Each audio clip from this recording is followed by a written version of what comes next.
तब कुछ साल पहले जब हम और हमार पत्नी डेट करत रहनी तो हमनी दोनों एगो पार्टी से वापस आवत रहनी।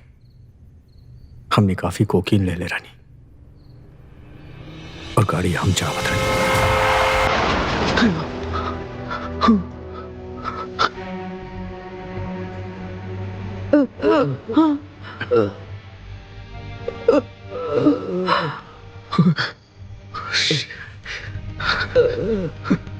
रणबीर, आर यू क्रेजी रणबीर?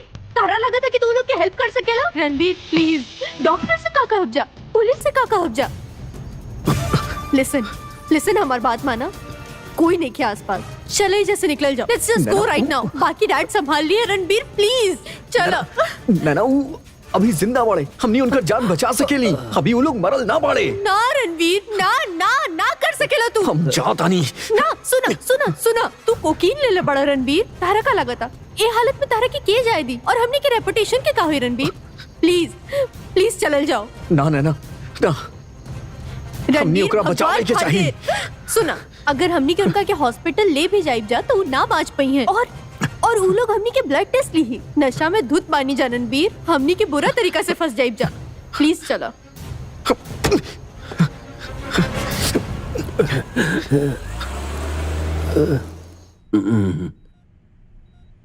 रणबीर वो लोग के हॉस्पिटल ले गए चाहत रहे, लेकिन हम ना चाहत रही तो हमनी के ही ना कहीं नहीं जा। तो ऐसा काहे ना चाहत रहलू नैना?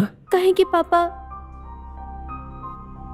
कहीं तो फिर से ड्रग लेहल तना शुरू कर देले पड़ो। ना पापा, हमरा से झूठ मत बोला नैना। वैसे भी हम तरह से ज्यादा उम्मीद ना करेनी। बाकी रणवीर, हम हैरान बानी, तो ऐसा कैसे कर सकेला? I am sorry. खैर, अब तो जा सकेला। बाकी अब एकरा बारे में केहू से कौनो बात कैला के कौनो जरूरत नहीं खे। ये सब तू लोग हमरा पर छोड़ दा। हम ही ना बुला सके नहीं कि हम कितना कायर रानी। यदि हम वहां अकेला रहती तो वो लोग की मदद जरूर करती।